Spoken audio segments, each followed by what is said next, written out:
MP में पंचायत चुनाव से जुड़ी बड़ी खबर। जबलपुर हाई कोर्ट ने नहीं मानी अर्जेंट हियरिंग की मांग। सीजे ने याचिकाओं पर अर्जेंट सुनवाई से इनकार कर दिया। हाई कोर्ट ने 3 जनवरी को तय की है याचिकाओं पर सुनवाई।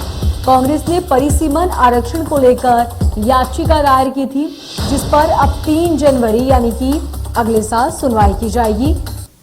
परिसीमन आरक्षण को लेकर ये याचिका दायर की गई थी, जिस पर हाईकोर्ट ने अर्जेंट सुनवाई से साफ इनकार कर दिया। 3 जनवरी को इस मसले पर सुनवाई होगी।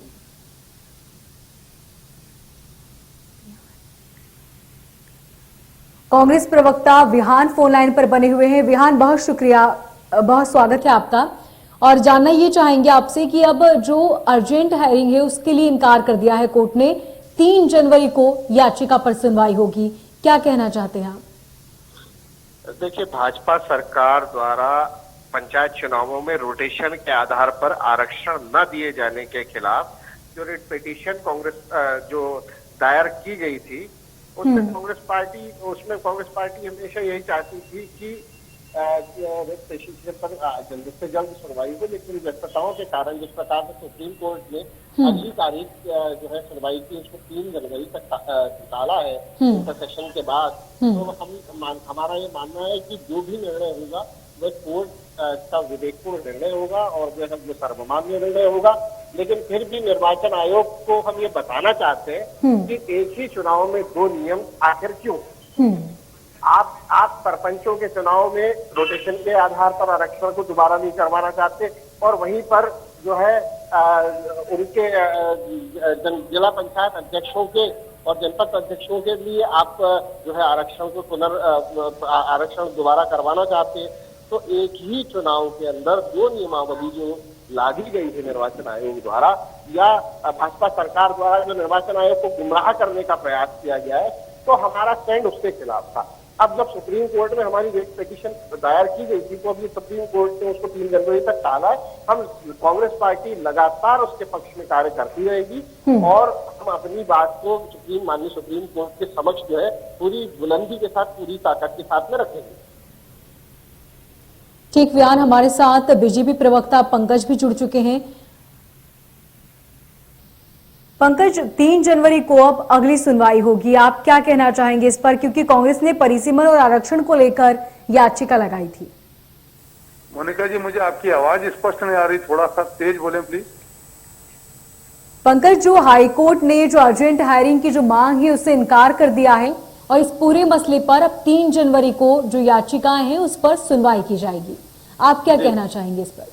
देखिए, ये न्यायिक प्रक्रिया का विषय है और जो माननीय हाई कोर्ट ने तय किया है उससे मुझे लगता है कि कोई टिप्पणी करने की ना तो मेरा अधिकार है ना पात्रता है। और न्यायिक प्रक्रिया, न्यायिक व्यवस्था क्या होती है, सुप्रीम कोर्ट के निर्देश और हाई कोर्ट के निर्देश, ये दोनों सम्मानित न्यायिक संस्थाएं तय कर सकती हैं। और हम तो बहुत स्पष्ट तौर पर पहले दिन से कह रहे हैं कि जैसा न्यायिक प्रक्रिया स्थापित करेगी, जिस प्रकार का आदेश प्राप्त होगा, हम उसका पालन करेंगे। और इस केस में मोनिका जी, अब सरकार की बजाय मध्य प्रदेश का जो राज्य निर्वाचन आयोग है वो पक्षकार है। कई सारे विषयों पर उन्होंने राज्य निर्वाचन आयोग की तरफ से पक्ष रखा है, क्योंकि एक और जहां ये याचिका सुनवाई के लिए लंबित है और दूसरी ओर मध्य प्रदेश में पहले दूसरे चरण के नामांकन की प्रक्रिया प्रारंभ हो चुकी है।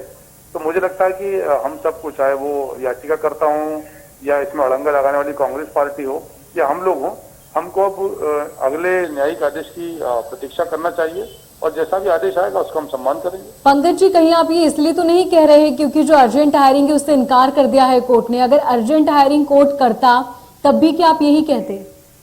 नहीं, मैंने आपसे क्या आग्रह किया कि कोर्ट अर्जेंट हियरिंग करे या ना करे, ये कोर्ट का फैसला है। मैं भारतीय जनता पार्टी के कार्यकर्ता के नाते इस पर टिप्पणी कर ही नहीं सकता, क्योंकि न्यायिक प्रक्रिया का, न्यायिक व्यवस्था का अंग है। तब कोर्ट में, और मेरा स्टैंड जो था, भारतीय जनता पार्टी का स्टैंड जो है वो बहुत स्पष्ट है कि जो माननीय न्यायालय का फैसला आएगा, चाहे हाईकोर्ट का फैसला है इस विषय में या सर्वोच्च न्यायालय का फैसला है, हम संगठन के रूप में, सरकार के रूप में न केवल उसको स्वीकार करेंगे बल्कि शोरोधार भी करेंगे। ठीक, विहान, आप क्या कहना चाहेंगे? पंकज जी ने जो बात कही, आप उससे संतुष्ट हैं?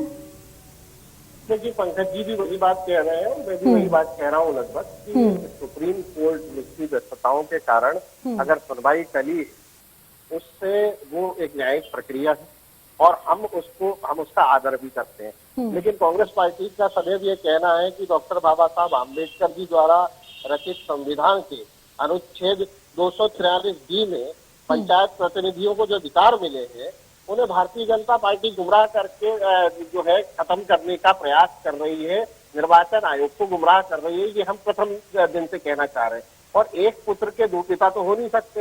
एक ही चुनाव के अंदर यदि जिला पंचायत के अध्यक्षों का, उपाध्यक्षों का, जनपद अध्यक्षों के लिए आप पंकज जी, व्यान जी का कहना है कि आप जो निर्वाचन आयोग है उसको गुमराह करने का काम कर रहे हैं।